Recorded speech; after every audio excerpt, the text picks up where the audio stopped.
শহরের প্রাণকেন্দ্র গুলশান অ্যাভিনিউয়ের ঠিক মোড়েই অবস্থিত দ্য রয়্যাল ক্রিয়েস্ট। নামটা যেমন রাজকীয়, এর আভিজাত্য তেমনি আকাশচুম্বী। রাস্তার কোলাহল আর ধুলোবালি এই রেস্টুরেন্টের কাঁচের দেওয়াল ভেদ করে ভেতরে ঢুকতে পারে না। বিশাল আয়নার মতো স্বচ্ছ কাঁচের দেওয়াল দিয়ে ঘেরা এই রেস্টুরেন্টের সামনে দাঁড়ালে যে কারো মনে হবে তিনি কোনো এক স্বপ্নপুরীতে এসে পড়েছেন। রেস্টুরেন্টের বাইরের পার্কিং লটটি যেন পৃথিবীর সবচেয়ে দামি গাড়ির এক প্রদর্শনী কেন্দ্র। বিএমডব্লিউ, অডি, মার্সিডিজ থেকে শুরু করে লেক্সাস, ঝকঝকে সব গাড়ি সেখানে সারিবদ্ধভাবে দাঁড়িয়ে আছে। রেস্টুরেন্টের ভারী কাঠের দরজা ঠেলে ভেতরে ঢুকলেই এক মুহূর্তের জন্য মনে হবে সময় থমকে গেছে। সেন্ট্রাল এসির অত্যন্ত আরামদায়ক হিমেল হাওয়ায় মিশে আছে দামি ল্যাভেন্ডার পারফিউম আর অত্যন্ত দামি খাবারের জিভে জল আনা সুগন্ধ। ওপরের ঝাড়লণ্ঠন থেকে ঝরে পড়ছে স্নিগ্ধ সোনালি আলো। ব্যাকগ্রাউন্ডে খুব মৃদু লয়ে বাজছে স্যাক্সোফোনের এক বিষণ্ণ অথচ অভিজাত ধুন। এখানকার প্রতিটি টেবিলের বুকিং করতে হয় অন্তত কয়েক সপ্তাহ আগে। টেবিলের ওপর বিছানো আছে মখমলের গাঢ় লাল কাপড়, আর তার ওপর সাজানো রূপার চামচ আর দামি ক্রিস্টালের গ্লাস। এখানে যারা খেতে আসেন তারা যেন অন্য জগতের মানুষ। তাদের পরনে নিখুঁত পোশাক, হাতে কোটি টাকার ঘড়ি, আর প্রতিটি কথায় ঝরে পড়ে আভিজাত্যের চরম অহংকার। সাধারণ মানুষের জন্য এই জায়গাটা যেন এক দুর্ভেদ্য দুর্গ। ঠিক এমন এক পরিবেশে রোববারের এক প্রচণ্ড তপ্ত দুপুরে রেস্টুরেন্টের ভারী কাঁচের দরজা ঠেলে ভেতরে ঢুকলেন এক ব্যক্তি। তার উপস্থিতিটা ছিল একদমই বেমানান। তার পরনে ছিল একটা অতি সাধারণ ঘিয়ে রঙের সুতির শার্ট, যা কিছুটা পুরনো হয়ে গেছে। শার্টের সামনের পকেটে একটা সাধারণ কলম গোজা। পরনে ছিল কিছুটা ঢিলে ঢালা কালো রঙের প্যান্ট আর পায়ে সাধারণ চামড়ার স্যান্ডেল, যা রাস্তার ধুলোবালিতে কিছুটা বিবর্ণ হয়ে গেছে। মুখে কয়েকদিনের না কাটা দাড়ি, কিন্তু তার চোখে মুখে এক অদ্ভুত প্রশান্তি আর স্থিরতা ছিল। তার নাম অনির্বাণ। অনির্বাণ যেন এই আভিজাত্যের সাগরে এক টুকরো সাধারণ মাটির মানুষ। অনির্বাণ ভেতরে ঢুকে কয়েক পা এগোতেই অভ্যর্থনা ডেস্কে থাকা মেয়েটি মিতু তার কাজ থামিয়ে দিয়ে মাথা তুলে তাকাল। মিতুর পরনে ছিল রেস্টুরেন্টের অত্যন্ত পরিপাটি ইউনিফর্ম। সে এক মুহূর্তের জন্য অনির্বাণের পায়ের ধুলোমাখা স্যান্ডেল থেকে মাথার এলোমেলো চুল পর্যন্ত জরিপ করে নিল। তার চোখে স্পষ্ট বিরক্তি আর চরম অবজ্ঞা ফুটে উঠল। সে এমনভাবে তাকাল যেন কোনো অপবিত্র বস্তু ভুল করে পবিত্র মন্দিরে ঢুকে পড়েছে। অনির্বাণ অত্যন্ত শান্ত এবং বিনয়ী গলায় বললেন, নমস্কার, আমি কি ভেতরে একটা ছোট টেবিল পেতে পারি? আমি আসলে অনেক দূর থেকে আসছি, খুব খিদে পেয়েছে। মিতু কোনো উত্তর দিল না। সে কোনো কথা না বলে ডেস্কের নিচে রাখা একটি বেল টিপল। সাথে সাথে ভেতর থেকে দ্রুত পায়ে বেরিয়ে এলেন restaurant manager Mrs Shaila. Shaila এই রেস্টুরেন্টের হর্তাকর্তা। তার পরিপাটি করে বাঁধা চুল, নিখুঁতভাবে ইস্ত্রি করা দামি ফর্মাল ব্লেজার আর চোখে গোল্ডেন ফ্রেমের চশমা। তিনি বেরিয়ে এসেই মিতুর দিকে না তাকিয়েই জিজ্ঞেস করলেন, কি সমস্যা মিতু, দুপুরবেলা এত বেল টিপছ কেন? মিতুর টিটকারি মেরে অনির্বাণের দিকে আঙুল তুলে বলল, ম্যাডাম দেখুন, এই ভদ্রলোক নাকি এখানে লাঞ্চ করতে চান। আমি বলেছি এখানে সব টেবিল রিজার্ভড, তাও তিনি যাচ্ছেন না। মিসেস শায়লা এবার অনির্বাণের দিকে ফিরলেন। তার নজর সবার আগে পড়ল অনির্বাণের ধুলোবালি মাখা স্যান্ডেলের দিকে। তার ঠোঁটের কোণে একটা তাচ্ছিল্যের হাসি ফুটে উঠল। তিনি অনির্বাণের দিকে সরাসরি না তাকিয়ে কিছুটা পাশ ফিরে বললেন, দেখুন মিস্টার, আপনাকে সম্ভবত কেউ ভুল ঠিকানা দিয়েছে। এটা দ্য রয়্যাল ক্রিয়েস্ট। এটা কোনো সাধারণ সস্তা ধাবা বা ফুটপাতের ভাতের হোটেল নয়। এখানে যারা খেতে আসেন তাদের এক এক বেলার বিল সম্ভবত আপনার পুরো মাসের বেতনের চেয়েও বেশি হবে। তাছাড়া আমাদের এখানে একটা ড্রেস কোড আছে। স্যান্ডেল আর সাধারণ এই নোংরা জামাকাপড় পরে এখানে ঢোকা নিষিদ্ধ। অনির্বাণ হাসলেন। সেই হাসিতে কোনো রাগ ছিল না, ছিল এক গভীর করুণা। তিনি শান্তভাবে ভেতরের দিকে আঙুল দিয়ে দেখিয়ে বললেন, কিন্তু মিসেস শায়লা, আমি তো দেখছি ভেতরে অন্তত ৪-৫টা টেবিল খালি পড়ে আছে। আমি বেশিক্ষণ থাকব না, শুধু সাধারণ কিছু লাঞ্চ সেরে চলে যাব। আর খাবার দাম দেওয়ার মতো টাকা আমার কাছে আছে, সেটা নিয়ে আপনার চিন্তা করার প্রয়োজন নেই। ঠিক সেই মুহূর্তে পাশের একটি ভিআইপি টেবিল থেকে অট্টহাসি শোনা গেল। শহরের এক পরিচিত দাপুটে ব্যবসায়ী তার কয়েকজন বন্ধুর সাথে বসে দামি ওয়াইন আর স্টেক খাচ্ছিলেন। তিনি চিৎকার করে বললেন, আরে শায়লা, এই রোববারের দুপুরে মেজাজটা খারাপ করে দিলে তো। এই ভিক্ষুক মার্কা লোকটাকে কেন ভেতরে দাঁড় করিয়ে রেখেছ? ওকে বিদায় করো। আমাদের মতো ভিআইপি কাস্টমাররা কি এখন এদের পাশে বসে খাবে? আভিজাত্য বলে কিছু রাখলে না তোমরা। মিসেস শায়লা এবার অনির্বাণের আরও কাছে এগিয়ে এলেন। তিনি তার আভিজাত্যের মুখোশ খুলে ফেলে গলার স্বর নিচু করে অথচ চরম কঠোরভাবে বললেন, শুনুন মিস্টার, আপনার ভালো চাইলে এখনই বেরিয়ে যান, নয়তো আমাকে বাউন্সার ডাকতে হবে। আপনি কি বুঝতে পারছেন না আপনি আমাদের কাস্টমারদের অস্বস্তির কারণ হয়ে দাঁড়িয়েছেন? এই স্যান্ডেল পরে আপনি বড়জোর রাস্তার ওপারে থাকা ফুটপাথের দোকানে যেতে পারেন, সেখানে গিয়ে লাইন ধরুন। আমার রেস্টুরেন্ট নোংরা করবেন না। রেস্টুরেন্টের কয়েকজন ওয়েটার আর আশেপাশের টেবিলের মানুষজন তখন মুখ টিপে হাসছে। অনির্বাণ কিছুক্ষণ চুপচাপ দাঁড়িয়ে রইলেন। তিনি এক এক করে সবার গর্বের মুখের দিকে তাকালেন। তিনি দেখলেন কিভাবে কাঁড়ি কাঁড়ি টাকা আর ক্ষমতা মানুষের ভেতর থেকে সামান্যতম মনুষ্যত্বটুকুও শুষে নিয়েছে। তিনি আর কোনো কথা বাড়ালেন না। তার পকেট থেকে একটা সাদা রুমাল বের করে কপালের ঘাম মুছলেন। তারপর শান্ত পায়ে ঘুরে দাঁড়ালেন দরজার দিকে। বেরিয়ে যাওয়ার ঠিক আগে তিনি দরজার কাছে থেমে একবার পেছনে ফিরলেন। মিসেস শায়লার চোখের দিকে সরাসরি তাকিয়ে অত্যন্ত দৃঢ় গলায় বললেন, মানুষকে আগে মানুষ হিসেবে দেখতে শিখুন ম্যাডাম। মনে রাখবেন, ক্ষমতা, টাকা আর এই দামি পোশাক এগুলো কোনোটিই চিরস্থায়ী নয়, কিন্তু মানুষের সাথে আপনার ব্যবহারটা থেকে যায়। আজ আমাকে স্যান্ডেল দেখে বিচার করলেন, হয়তো একদিন এই স্যান্ডেল পরা মানুষের পায়ের নিচে আপনাদের ক্ষমতা লুটোপুটি খাবে। মিসেস শায়লা অবজ্ঞার স্বরে একটা বিদ্রুপাত্মক শব্দ করে ভেতরের দিকে চলে গেলেন। অনির্বাণ বাইরে বেরিয়ে এলেন। রোববারের তপ্ত রোদে তার সাধারণ চেহারাটা আরও ম্লান দেখা যাচ্ছিল। তিনি তার পকেট থেকে একটা পুরনো মডেলের স্মার্টফোন বের করলেন। তারপর একটা নাম্বার ডায়াল করে খুব সংক্ষেপে শুধু বললেন, কাজ শুরু করো, সব প্রমাণ চাই।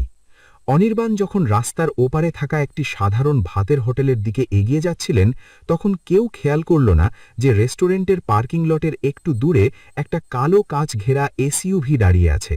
সেই গাড়ির ভেতরে থাকা মানুষগুলো অনির্বাণের প্রতিটি পদক্ষেপ লক্ষ্য করছিল। রেস্টুরেন্টের ভেতরে থাকা কোনো মানুষই জানত না যে এই শান্ত আর সাধারণ পোশাকের লোকটির ভেতরে কি ভয়ঙ্কর এক আগ্নেয়গিরি লুকিয়ে আছে। কেউ কল্পনাও করতে পারেনি যে মাত্র কয়েক মিনিট আগে যে মানুষটিকে তারা কুকুর বিড়ালের মতো তাড়িয়ে দিল, তার হাত ধরেই এই দ্য রয়্যাল ক্রিয়েস্টের সাম্রাজ্য তাসের ঘরের মতো ভেঙে পড়বে। অনির্বাণ মনে মনে হাসলেন। ক্ষমতার দম্ভ ভাঙার জন্য সবসময় বড় বড় স্লোগান দিতে হয় না, কখনো কখনো শুধু সঠিক সময়ের জন্য শান্তভাবে অপেক্ষা করতে হয়। আর সেই সময়টা আসতে খুব বেশি দেরি নেই। ঠিক 2 দিন পরের কথা, মঙ্গলবার।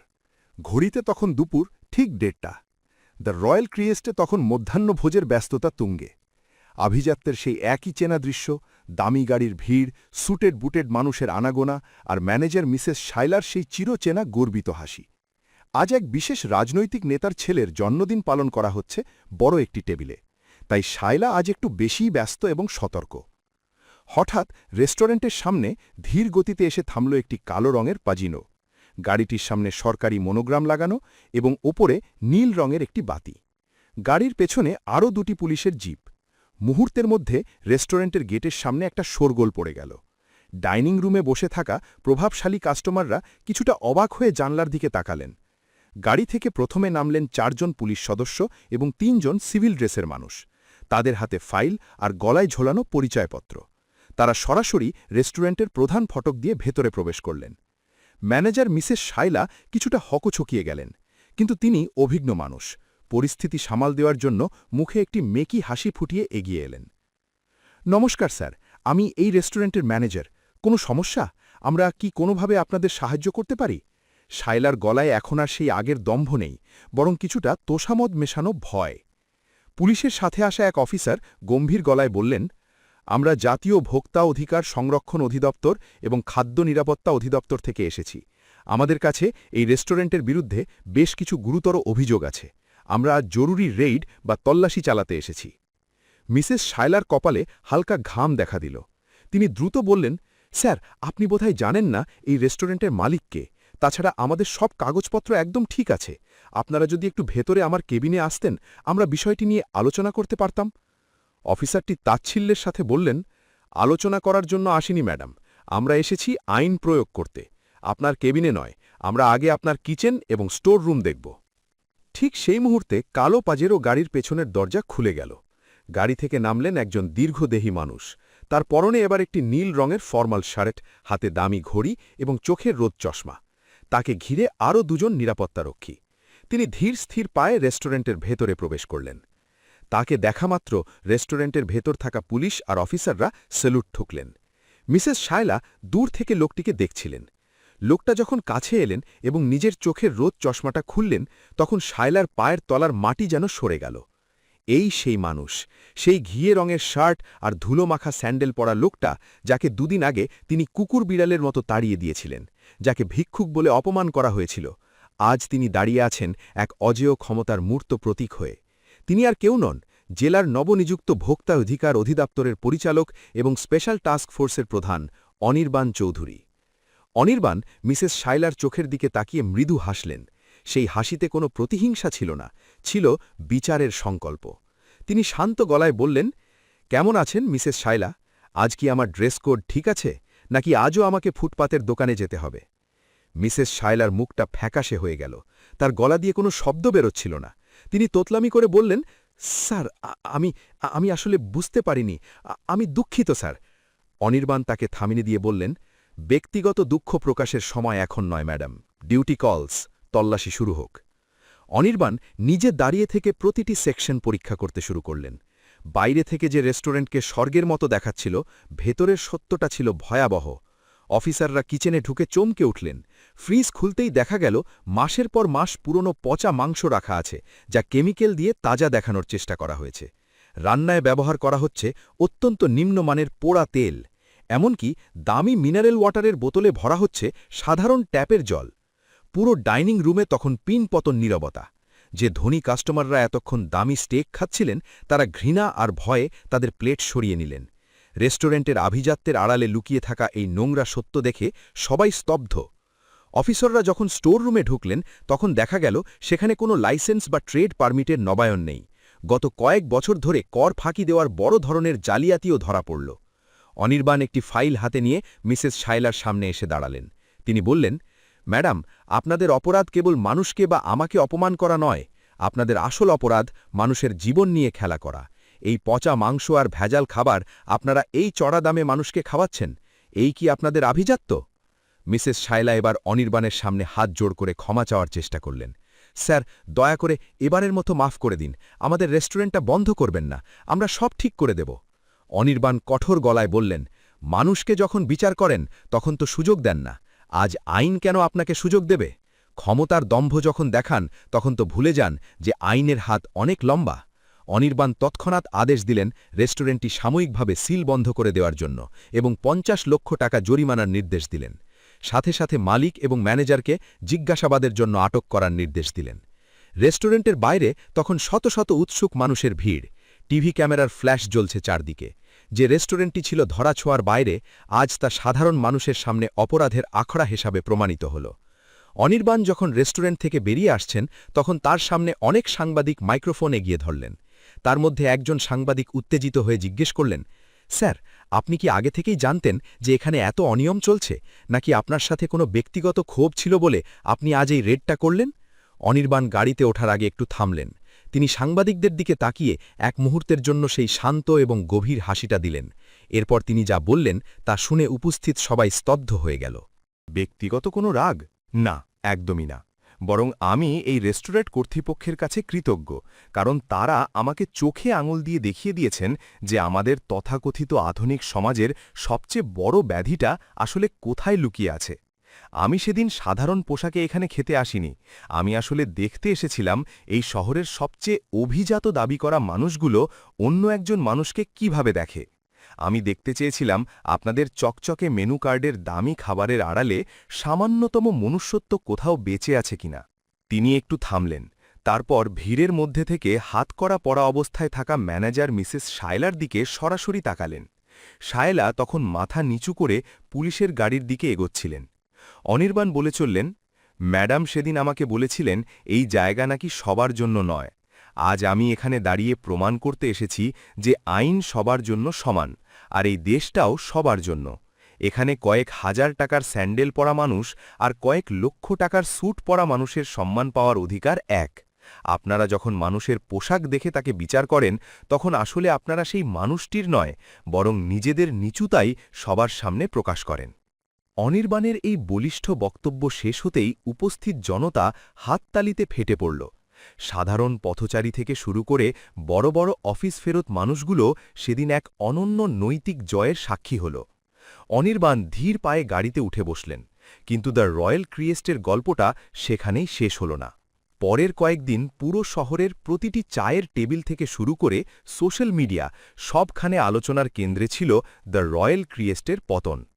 অনির্বাণের নির্দেশে গঠিত বিশেষ তদন্ত কমিটি রেস্টুরেন্টের প্রতিটি ইঞ্চি তল্লাশি করে বের করে আনল আরও ভয়ঙ্কর সব তথ্য। তদন্তে দেখা গেল তারা কর ফাঁকি দেওয়ার জন্য ৩টি আলাদা গোপন খাতা বা লেজার মেনটেন করত। কেবল পচা মাংস বা নিম্নমানের উপকরণ নয়, তারা বিদেশি দামি মদ আমদানির আড়ালে বড় ধরনের চোরাচালন চক্রের সাথেও যুক্ত ছিল।